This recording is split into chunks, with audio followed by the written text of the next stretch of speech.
Okay, so are the DSA breaking from the Democrats over Ukraine? Short answer would be definitely no, but maybe. Maybe for a reason I'll get to. So first of all, let me kind of explain for comrades who don't know, just and for those who know as well, just as a recap. Who are the DSA? What it is, what it is not. DSA is not a party, doesn't view itself as a party. There's no language about that within the organization that it is a party, although people, clearly a certain number of people want it to become a party. DSA is a more or less loose organization of many different caucuses, many different groups. It has become the broad tent kind of movement in the United States of people who think of themselves as socialists, and that obviously entails many different views of what socialism is and so on.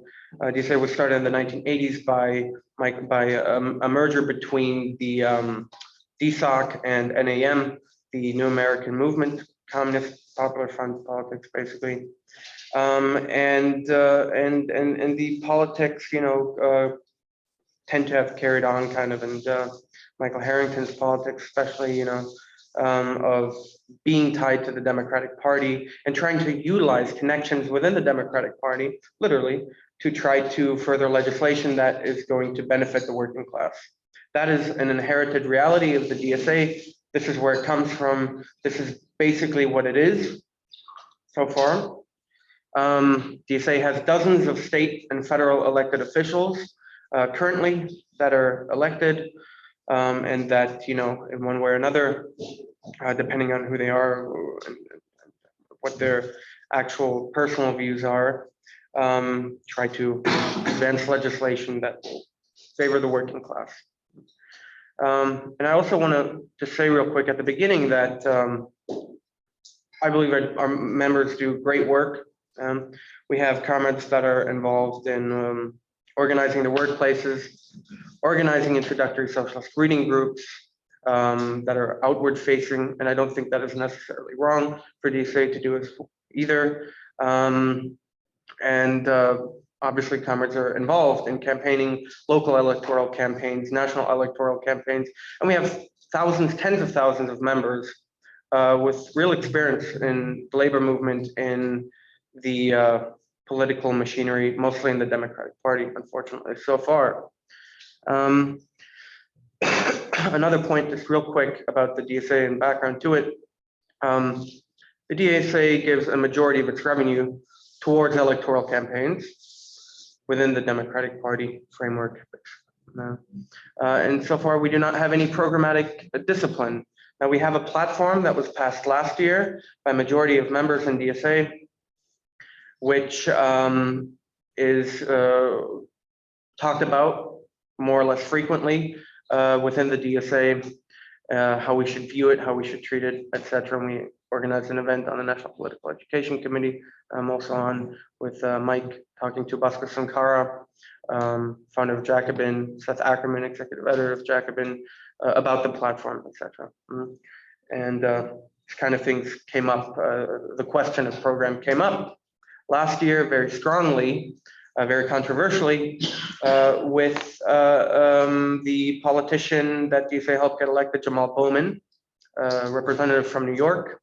Forget exactly which part of New York, which district, but not going into that kind of controversy too much in detail, but safe to say the ideas of the platform and how to enforce the platform are widely thought about in DSA, and it's something that I feel very optimistic about our chances of actually trying to further the concrete actual implementation of programmatic discipline around our platform, especially for elected representatives, of course. So onto DSA's response to the war in Ukraine.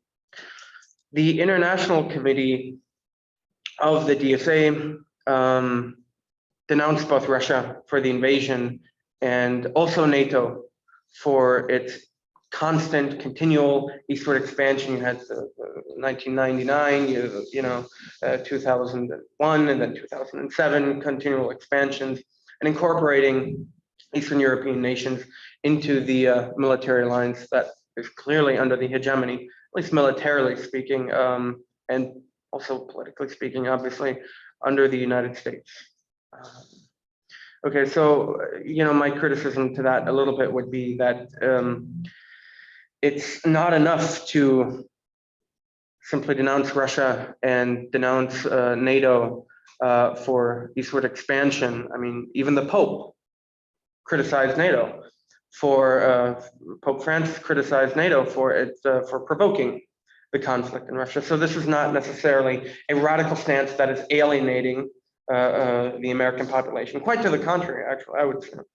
But nonetheless, the view, the expressed statements from the International Committee, endorsed by the elected National Political Committee, the elected leadership of DSA, caused a lot of controversy in the American mass media. So you had CNN saying, "Look at these crazy socialists," denouncing our own government when Mad Vlad and the crazy Russians are just conquering another nation, Ukraine, and destroying it and causing mayhem in the world and causing mayhem in America, clearly, because Russia is the enemy in America. That's quite clear. We've been listening to this. The American population has been spoon-fed this narrative that Russia was responsible for the election of Donald Trump. Russia is responsible for the right wing, messing up the American stability, messing up the American democratic system. And of course, in response, DSA doesn't have the capacity and nor the political willingness, in my opinion, to actually counter those kind of narratives sufficiently. There was a controversy in the in response to the article that I wrote for the Weekly Worker that was published in Cosmonaut about the number of DSA members that actually left DSA as a result of the International Committee statement and DSA's stance towards the war. Now, I wrote that thousands of members left, and I was criticized because comrades reached out to me and told me that actually it was incorrect. Only hundreds of people left in response to the statements. It's hard to gauge these things because these things are not public.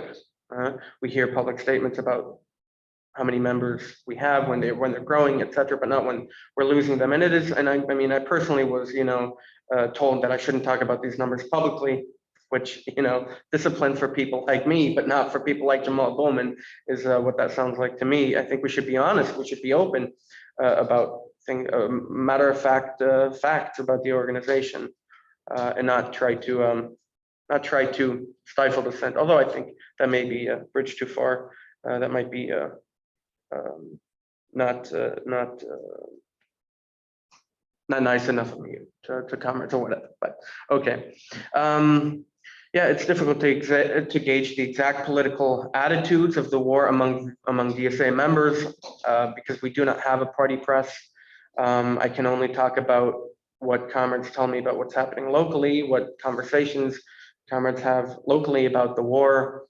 One thing, of course, that is quite popular that you can hear comrades report from around the country, from chapters, is that it's the question of sovereignty. The question that Ukraine's sovereignty is under attack, and that it is our duty to defend a nation's sovereignty, as we did in the Vietnam War, etc. That is, something that I disagree with. I think that the question of sovereignty is, and Ukraine being threatened currently as a state from being wiped off the face of the earth by the Russian army is totally unrealistic. It is totally unrealistic to believe that the entirety of Ukraine will be wiped off the map. The Russians do not have the capacity to, they tried to take Kiev with the 40,000 troops that were part of the professional army that is currently being used. Now, I'm not saying that it's impossible for there to actually be a large one for the Russians to try to draft soldiers into an army and actually escalate the conflict. I'm not saying that's not a possibility. But comrades in DSA are forgetting what should be our main role in the United States, in the belly of the beast, so to speak, which is revolutionary defeatism. and to actually, go against the war aims of our own government. One of the only DSA-owned outlets for strategic, political, and theoretical discussions is Socialist Forum. Socialist Forum publishes, a little over half a dozen articles quarterly. So it is very, very limited in scope. I myself didn't even know about it until, I don't know, 2 or 3 years into my membership as a DSA member. It was now 5, 6 years ago that I joined DSA. We need our own party press if we want to actually talk about these issues in depth, which I do. I mean, I don't want to not talk to comrades about these issues of do we, should we support nations on principle because their sovereignty is under attack or not. I would like to actually, have thorough discussions, and I believe that Socialist Forum is a place where that is possible. But it is a political question, of course, for the organization in general to think about whether or not we actually fund a party press, an actual network of media to try to develop the political views of our members and develop some unity of action, and also permit more freedom of discussion. Like Socialist Forum, it's a strictly online issue. Volunteer editors. Most of the editorial board are members of Bread and Roses.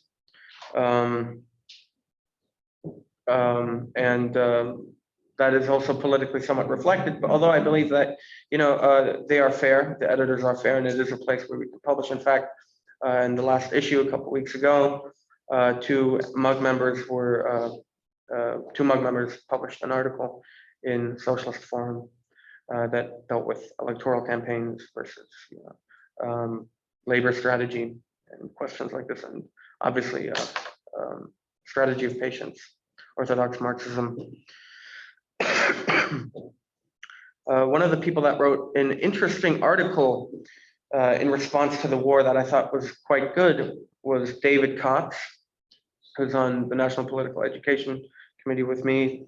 And it showed that, the truth, which is that the US-led destruction and colonization, neo-colonization of Russia in the 1990s is something that not only destroyed the livelihood and the well-being of Russian citizens that is felt until today, and it's in memory until today. This was only 30 years ago we're talking about, at the longest. And the political system that they have in Russia was,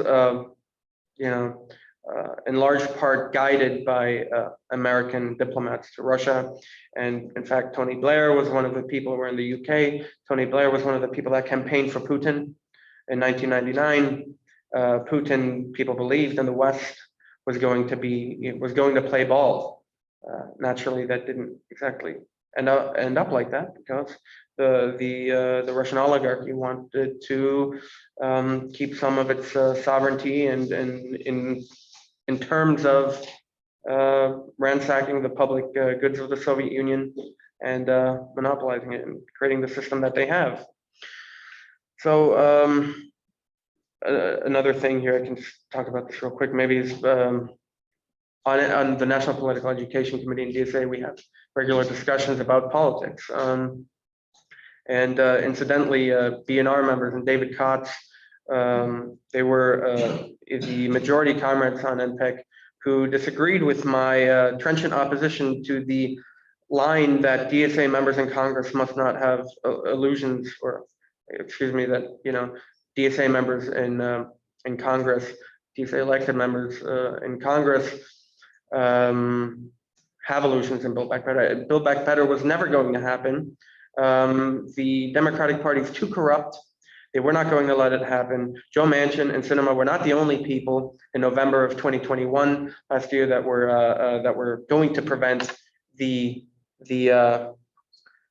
reconciliation bill, the mass spending for climate policy and social policy that the Biden administration proposed. I believe it is a ruse, and I believe DSA is falling for it, and we should oppose this lack of independence and tailing of the Democratic Party. So unfortunately, I was proven correct. Build Back Better didn't happen, exactly for the reasons that I outlined at the time, that I had written about as well in Cosmonaut and other journals. And here we are. We're in a quagmire. We're in a position where the Democratic Party is immensely unpopular in the United States because of the social issues that we have, because we have inflation, because gas prices have doubled in the United States, something unthinkable. The last time we had anything like this was in the 1970s, which most DSA members do not remember whatsoever. And it is posing some real questions for DSA members, some very difficult questions about whether or not we continue to tie ourselves to the Democratic Party or develop independence. Another journal that we have in DSA is Democratic Left, which talked about the war. Not at all. Okay, so DSA's publication, Democratic Left, is the only publication that is actually sent out to members, which is a good thing. But at the last convention, funds for Democratic Left were in fact cut. So there's a reduction of funds for Democratic Left, and it clearly has an effect on having less. It's a bad trend. We shouldn't be having less debate about political issues, not that Democratic Left necessarily prioritizes theoretical or political strategic issues. It does not, but it is a positive thing that we have it, and we should have more of it. Again, with regards to Socialist Forum recently published an article by a comrade named Afino Ginov, who wrote on the issue of imperialism, which was entitled "Breaking Camp: The DSA and the War in Ukraine, Implications of the History of Imperialism." Basically, the article argues that we in DSA should fight for a third camp type of politics, which is something that I obviously disagree with for reasons that I assume we'll get into here. And I'll just say real quick, comrades can say both sides are bad, but that completely avoids the responsibility that we have in the United States of actually fighting our own government, actually trying to prevent a war and being the opposition to the regime in the United States that is constantly starting wars and conflict around the world. Yeah. So with regards to the war itself, why should we pay attention to it? Some comments in the DSA think, well, it's far away. Why should we pay attention to it? Is it something that really is that important? Well, obviously, these are arguments that increasingly are standing on less solid ground. I would say we need to overcome the propaganda worms of our own capitalist and imperialist governments, not just in the United States, but also obviously Russian comrades in Russia as well. Although we are not making it easy for them the last years, as citizens of America and our government's actions have further besieged Russia and led to 80% of the Russian population supporting the government in its actions in Ukraine.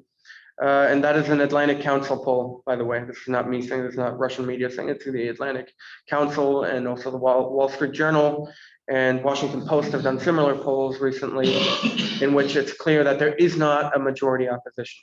That's not to discount that there can't be a majority opposition in Russia, but comrades in DSA who count on there being a revolution in Russia to stop this war are mistaken. It will not come soon. It's not how things are going to play out, in my opinion.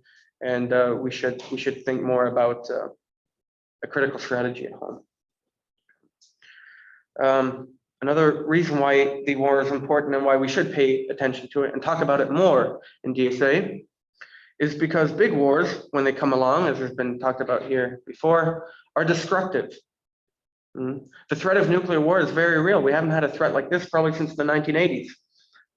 When you look at the Bulletin of Atomic Scientists, I believe they're called, the clock to midnight. We haven't been this close since the Cuban Missile Crisis. In fact, I think we were even closer recently than, according to them, than we were during the Cuban Missile Crisis, simply because of the flourishing of nuclear weapons around the globe, the many different conflicts that there are, and the fact that there is a hot war in Ukraine where we don't know exactly the number of how many American Special Forces troops are on the ground in Ukraine, but we certainly know that French, American, German Special Forces troops have been killed.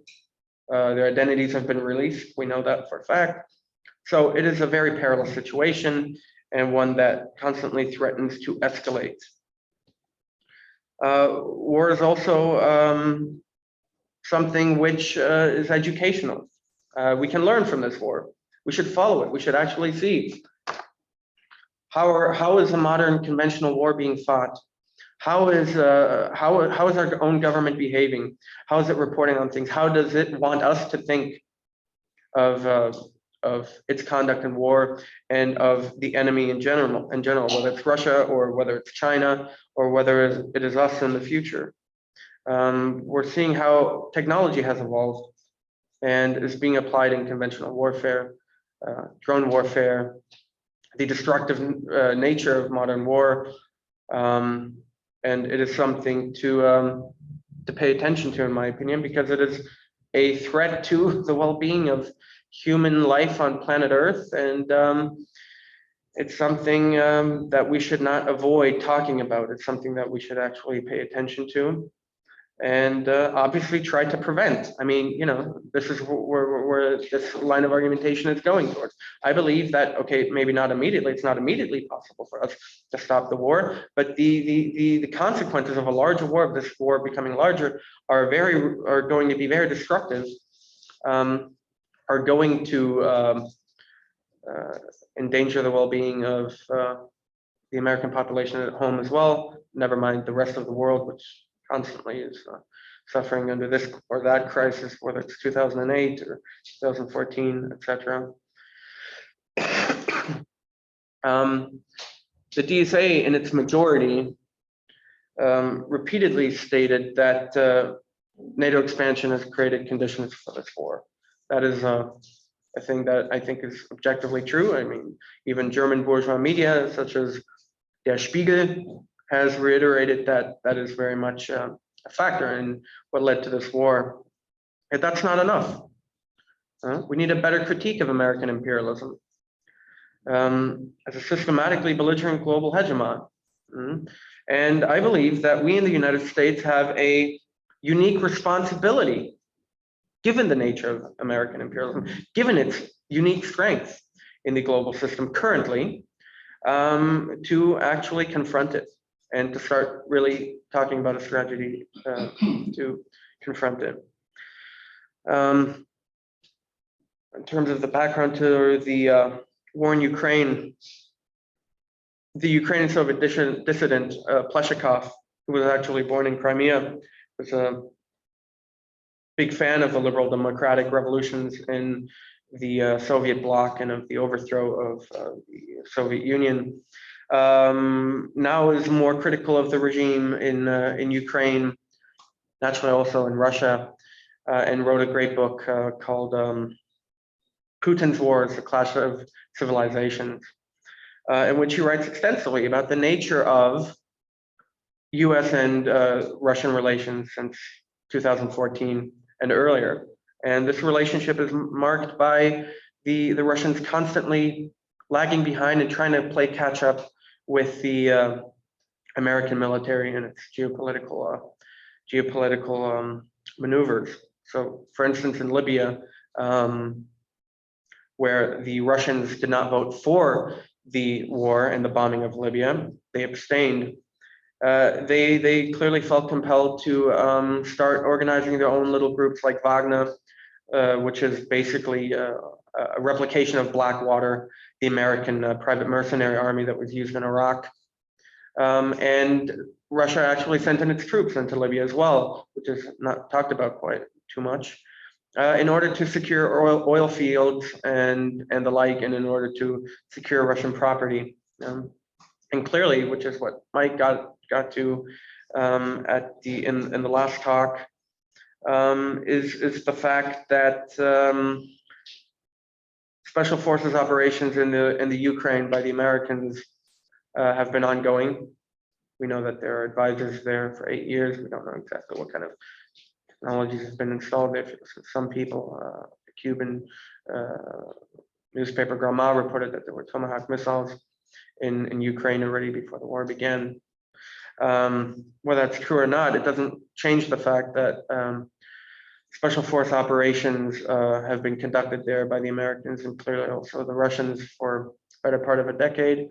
And the nature of the economic balance of forces is that the Americans are better at it, and that the Americans have had a lot more experience at it, that they have a lot more of these little green men that don't wear, that's what the Western media called the Russian troops, that don't don an open U.S. military uniform, but actually are fighting for it. So broken treaties and missiles since early 2000s at least.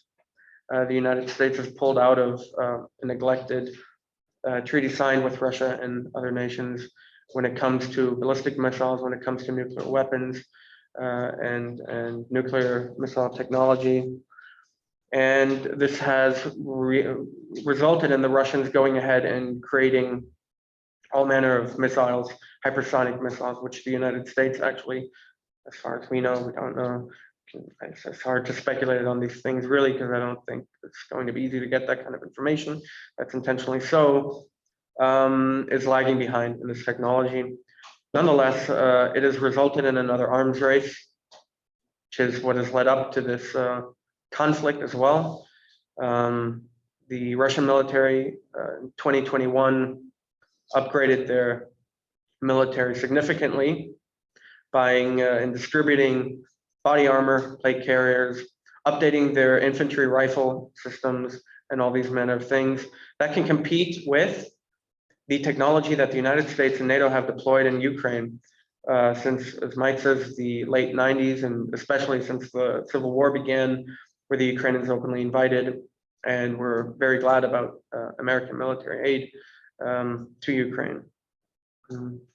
When it comes to treaties and the background of the war, the Minsk agreement is obviously a big thing that's talked about. And from the Ukrainian perspective, and Zelensky's perspective, Minsk III was not something that they viewed as being a valid treaty because of the deployment of Russian soldiers in Donbass and Crimea, and the annexation of Crimea, as it's called.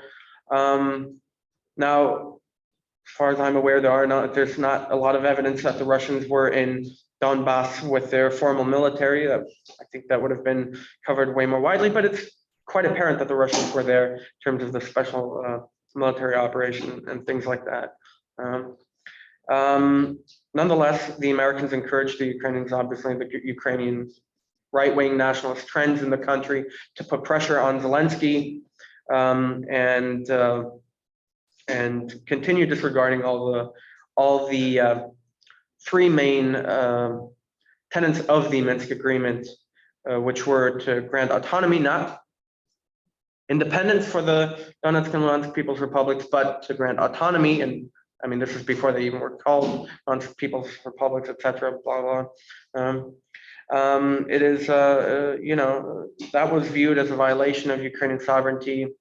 The other factors were neutrality, which the Ukraine obviously constantly tried to appeal to keep joining NATO. And in fact, I mean, it is a part of legal NATO documents that Ukraine shall become a member of NATO. It is quite clear that's been the case. And of course, the purchase of drones from Turkey and the open declaration that Ukraine wants nuclear missiles in Munich shortly before the war, that did not help de-escalate the situation.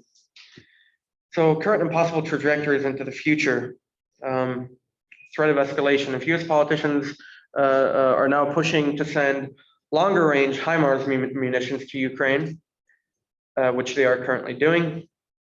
That is going to significantly escalate the conflict, because it means that if the United States sends more long-range munitions for the HIMARS systems, the artillery systems that have been sent to Ukraine, and it hasn't been a ton, but it's been somewhat effective already. There's been 20, if I understand correctly, that have been sent there. It would mean that the Ukrainians could target Crimea, the Crimean Bridge, could target the Russian Federation proper, and that would certainly be an escalation and perhaps result in declaration of war and a drafting if they so believe that they can politically. I don't know, but that's a big threat.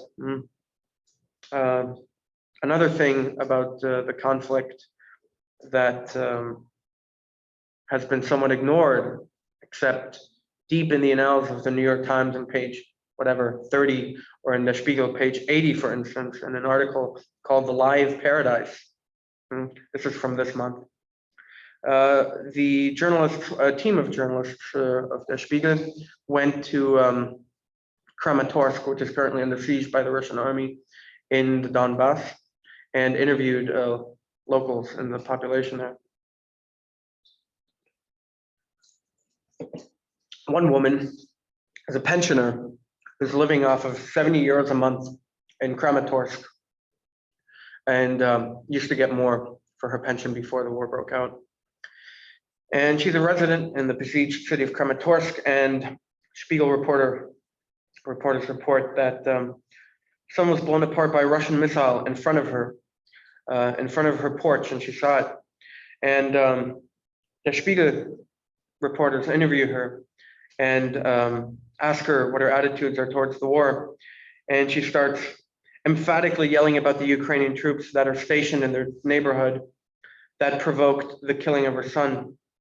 Just one example of the systemic policy that the Ukrainian army is using, which Amnesty International denounced in a recent report, to much controversy in the US mass media, of course, of stationing Ukrainian troops in residential areas, whereas they have a large country and many rural areas where they could stage military operations from, but choose not to.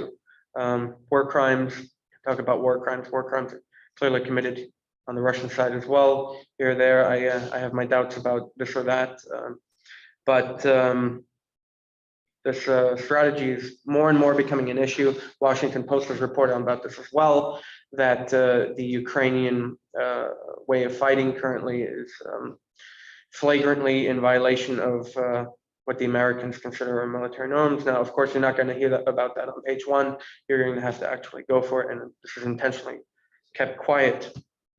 Just another anecdote real quick about the population in Kramatorsk, where the Russians are 5 miles away, 15 miles away from the outskirts of the city. And according to the International War Institute, which is funded by the US military, which is part of West Point, the Russians are preparing for a major offensive in September that is going to include, according to them, more troops than before and a larger ground offensive than before in the Donbass. Another resident in Kramatorsk is a student, 16 years old, who's living under the constant shelling of the Russian army.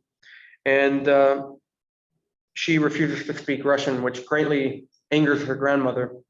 In fact, she says that her grandmother harkens back to the days of the Soviet Union and talks about how impressive this great country Russia is, and that the Ukrainians should be friends of Russia.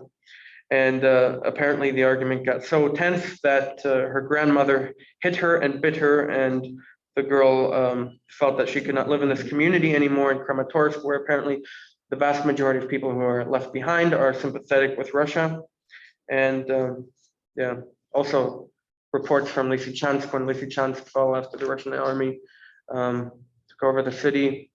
France 24, shortly before the Russians came in, showed thousands and reported on thousands of unarmed civilians resisting Ukrainian troops, throwing stones, bottles and cursing at Ukrainian troops trying to evict them from Lysychansk.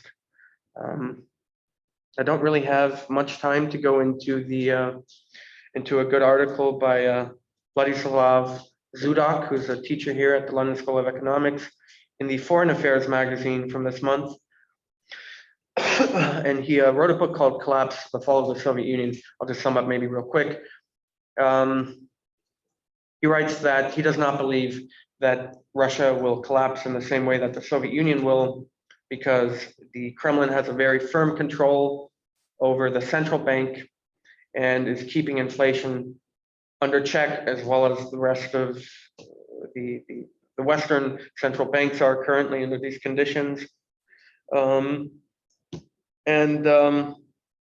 Says that people who oppose Putin, economists in Russia who oppose Putin, nevertheless believe that the regime in Russia will not face any real consequences anytime soon.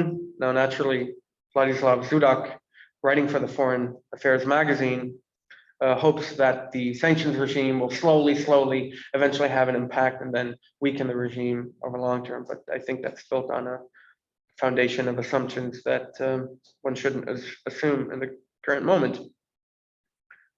Back to DSA real quick, obviously, and I'll be talking about DSA the rest of this talk. I believe that DSA is missing the moment. Whereas inflation and consequences of the crisis brought on by the war increase, the dominant attitude is simply continuing doing class struggle organizing and elections as usual. I believe that is not the right response for the reasons given, probably, especially the fact that the fallout of the international sanctions regime and the threat of an escalation of the war should compel us to understand, especially in this moment, that we need to be in opposition to the American current constitutional order, which seems so rigid to change. I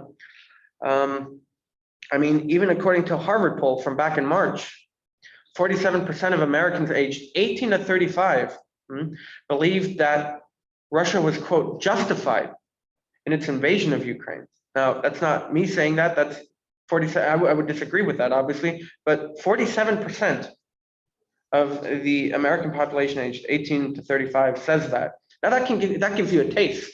That gives you a taste of what the American population, especially the young population in America, feels like. They do not trust the American media. I wrote down figures about this, public trust.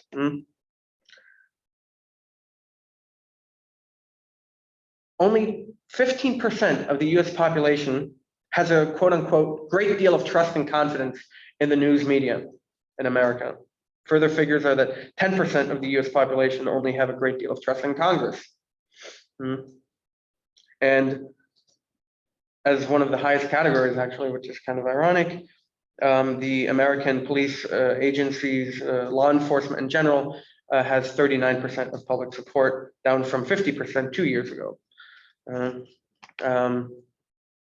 Part of the argument in Socialist Forum between our comrades and comrades in Socialist Majority Caucus, which is the right wing of DSA, as most of us understand it, included an argument given by SMC, by an SMC member, a comrade in SMC, that the orthodox Marxist revolutionary strategy that our comrades tried to outline in the article for Socialist Forum is not befitting to the US because possibilities of repression are too high, and the quote unquote universal franchise grants legitimacy to the regime and its representative politicians in the United States.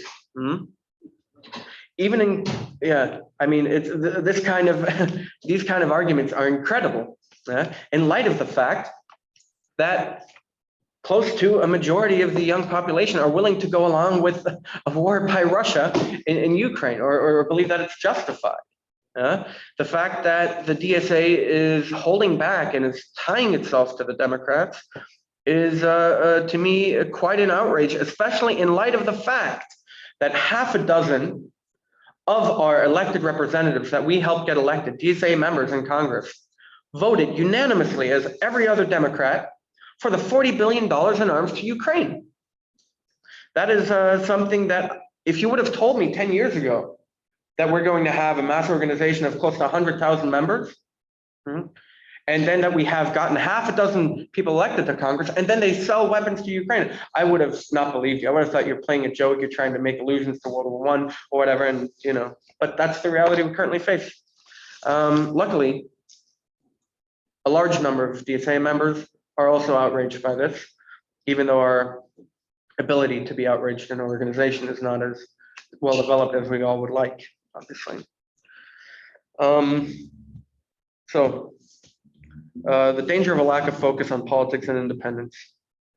We're living in a dangerous moment simply because we don't know what's going to happen. It is a very unstable situation, and what we do know is not good. Wages have stagnated and gone down over the last 2 decades, or the last decade and a half. Young people are in uproar. The Black Lives Matter movement clearly showed that there's a mass frustration with the general social conditions that Americans are living under, not just Black Americans. There were tens of millions of white Americans marching in solidarity with Black Americans out on the streets as well. And this is a mood in the country that DSA needs to actually embrace and try to show an alternative to. And that can only be done outside of the Democratic Party. That said, I do believe, obviously, that given the nature of the American legal system, that we do have to follow a kind of dirty break strategy and use the Democratic ballot line where we have to. Now, I do believe that it's exaggerated, in the claim that we cannot run as independents is exaggerated by the right. Because I know for a fact that there are a number of states that I've looked into where the legislation is not that high a bar to run as an independent on the ballot. In light of the economic consequences, as I've talked about already, basically, that are likely destined to only get worse and worse, especially as the confrontation with China ramps up, which seems almost inevitable, given the attitude of the American bourgeoisie to competitors, to peer competitors, and industrial powerhouses in other nations. It's extremely perilous, the conditions that we are living under, and especially if we're going to be married and continue to be married to coalitionist politics, which is quite implicit in the majority DSA strategy so far. Yeah, the most significant tendencies within the DSA, want to continue doing electoral work within this framework, or want to focus on economic organizing purely. As far as economic organizing is concerned, I'm not against it, obviously. I think that, I was working for years at a factory at the boardwalk and as a service worker, and I tried to organize my colleagues, and I tried to talk to them about what is socialism, what do we do, what do we need to do, etc. Clearly, but it's not a political strategy. It's not a replacement for having a platform, having discipline around a platform, and having a real political strategy to actually win political power for the working class in the United States. So DSA certainly should, and has the capacity to organize concerted campaigns, and we should obviously continue developing the abilities of our members to run campaigns, and to organize labor and to agitate as well.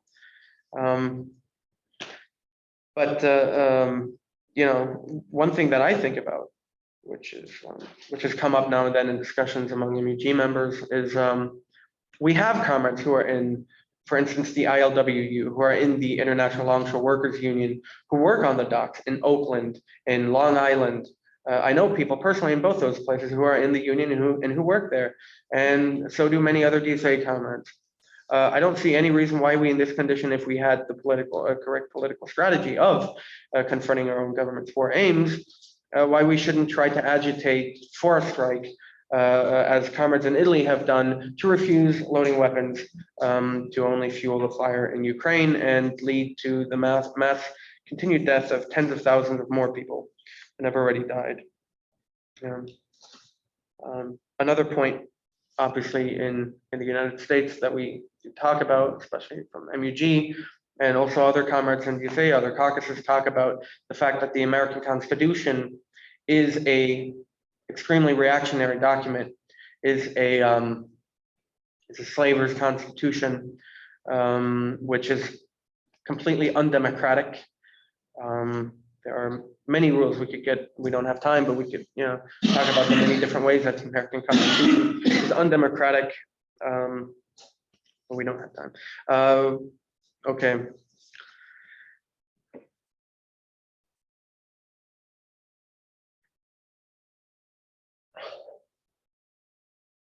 So I would just say that in the context of an ongoing war, we need to fight for a clear rejection of the Democratic Party's warmongering, and naturally, also we need to fight the right. I mean, this is not something separate, yeah. But the fact that we're going along with the Democratic Party, instigating this war, making it worse, while a handful of Republicans, in the House and in the Senate are dissenting against this view and have been, that is very worrying to me. I think it's a cynical ploy by Republicans, such as Donald Trump, to pretend that they are against the war in Ukraine, to pretend that they have real disagreements with the Democratic Party when it comes to foreign policy. And we should not let them take the lead on this issue and profit from the inevitable economic consequences, as there are more problems in the international capital system, and imperialist war threatens to grow larger and likely, possibly, well.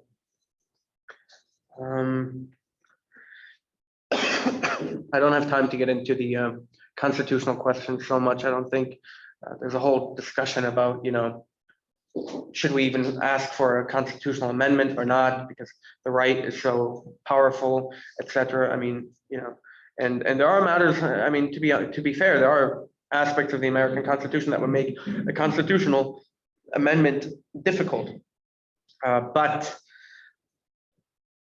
we should be championing democracy in the United States. We should not be accepting the limitations of the Constitution, but try to expand the democratic rights that Americans do have, and fight for a new constitution, quite clearly. Okay, so just a quick note here at the end, a report from a comrade. I'm going to sum up a report from a comrade who just got back from the YDSA convention, the Youth Democratic Socialists of America convention in July. And for us in MUG, we view conventions as a way that we can accurately gauge the political attitudes of comrades, and also try to convince other comrades in DSA. We wish that we had more time at DSA conventions, except 2 minutes or 5 minutes, to actually make a case for politics. But we remain optimistic, given the fact of recent occurrences and the progress that has happened politically in the DSA over the last year or two. So a resolution to professionalize DSA and build its party-like capacities passed at the YDSA convention. DSA is going to be matching funds for chapters that are raising funds. Discipline of elected leadership over staff was part of this resolution that was passed, and training of members in terms of organizing, in terms of administrative responsibilities, etc. These were all part of the new resolution that passed, and it went overwhelmingly with over 80% of support. The YDSA also passed the dirty break resolution, further stating that YDSA will, quote, establish guidelines for how to endorse officials, create pamphlets detailing the break away from the Democratic Party, and officially calls to organize a separate socialist caucus in the House. Naturally, these positive developments do not mean much without establishing an official programmatic discipline hurdle before endorsing representatives, but they are reassuring. We came close to winning the programmatic unity resolution, which was actually not authored by us, but by another caucus. And it went from 35% last year to roughly 50% this year. Now, keep in mind, this is YDSA, this is not DSA official. But last year in DSA official, we got 35% supporting programmatic unity, discipline around platform, And we remain very optimistic that with hard work and with good communication, with respect for all our comrades in DSA, we're going to be able to make some gains on that front as well next year at DSA's convention. Yeah, I think that's it.